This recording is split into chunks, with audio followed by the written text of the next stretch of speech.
Yo guys, good morning. Another day, another airdrop video na naman tayo. And for today's video, ang tatrabahuhin naman natin is ang Ecobo protocol. So ano nga ba yung Ecobo? Ang Ecobo po is ang automated market maker in Starknet ecosystem. And nakapag-raise sila ng funds of $12 million from Uniswap. Okay? Finand po sila ng Uniswap. Tapos, sobrang basic lang din naman gawin itong protocol na to. And bakit ko siya ginagawa? Kasi konti lang yung gumagawa nito dahil hindi siya common. At tapos bago pa yung ecosystem which is yung Starknet. And marami rin naging disappointed sa Starknet dahil sa nangyaring airdrop, diba? So marami yung hindi natuwa. Kaya ako, sinasamantala natin ngayon yan. Okay? So ito yung website nila. Ito yung link nito, ilalagay ko na lang sa description box natin sa baba. So first things first, ano yung kailangan natin dito? Syempre unang-una kailangan mo ng wallet na pwedeng yung Starknet, which is yung ginagamit ko ngayon is Argent Wallet. Yung link nito, lagay ko rin sa baba para ma-download mo. Yan, Argent Wallet. Tapos kailangan mo ng Ethereum sa Starknet network.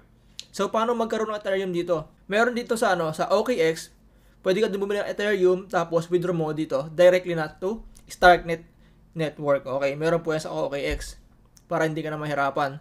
Para mo yung address, ito lang, click mo lang to. Copy address, tapos i-paste mo ngayon dun sa OKX mo pag mag-withdraw ka na. Alright? And then, okay na yun. Meron tayong wallet, meron tayong Ethereum. Ang next natin gagawin is kailangan natin pumunta sa pool dahil magka-provide tayo ng liquidity. So, ito yung mga pairs nila. USD, USDT, Stark, Ethereum, Ethereum, USDC, and Stark, USDC. Ang ginagawa ko dito is ito, Ethereum and USDC pair. Kasi ito yung mabilis sa akin mag-earn ng points. Tinry ko rin tong USD, USDT. Ito yung pinaka-safe kasi wala kang impermanent loss masyado rito kasi parehas namang stablecoin yan. Pero, mas mabagal din sila mag-accumulate ng points. Kaya dito na lang ako. Okay, medyo maliit lang naman yung risk. Para magkaroon tayo ng position, kailangan syempre, meron tayong dalawang token.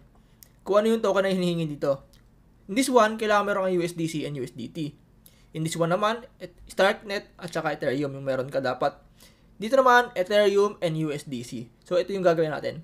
Ethereum and USDC. Paano yan? Hindi ba? Ang meron lang ako dito is Ethereum. Wala akong USDC. So, punta tayo sa swap. Sa swap ko mag-swap ako na $300 worth of USDC. Worth of Ethereum. Yan. Tapos, swap natin. Ito, wala tong required amount. Wala tong minimum amount. Kasi nga, airdrop speculation lang to.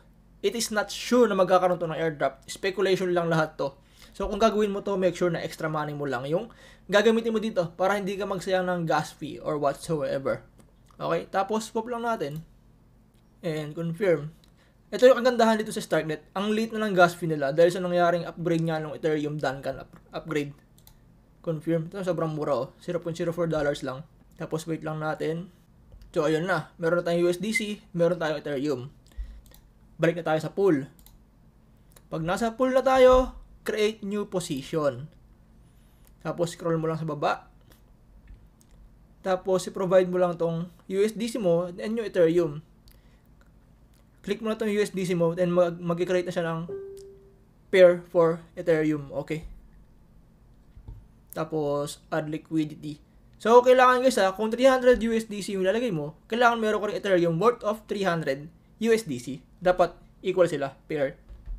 Okay? And then, add liquidity.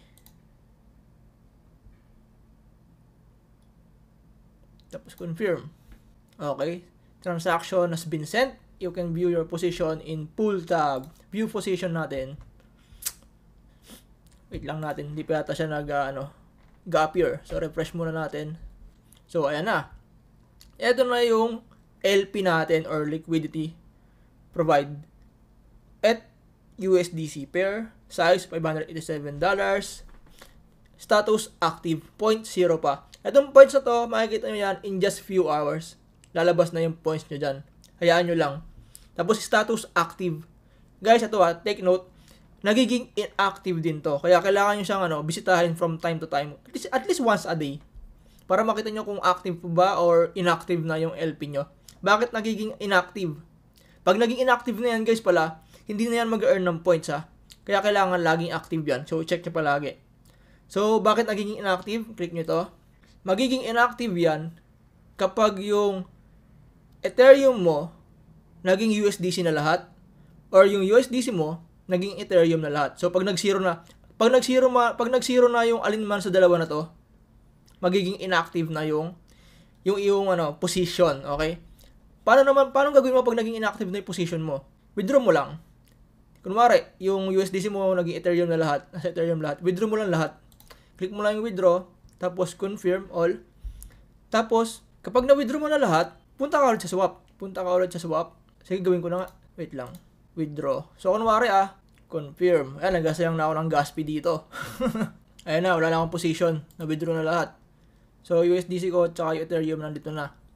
So, gagawin ko, okay, kunwari, naging USDC na lahat. Kunwari, yung Ethereum, yung pool mo kanina, di ba, meron kang Ethereum and USDC. Tapos, kunwari, naubos na yung Ethereum, naging USDC na lahat.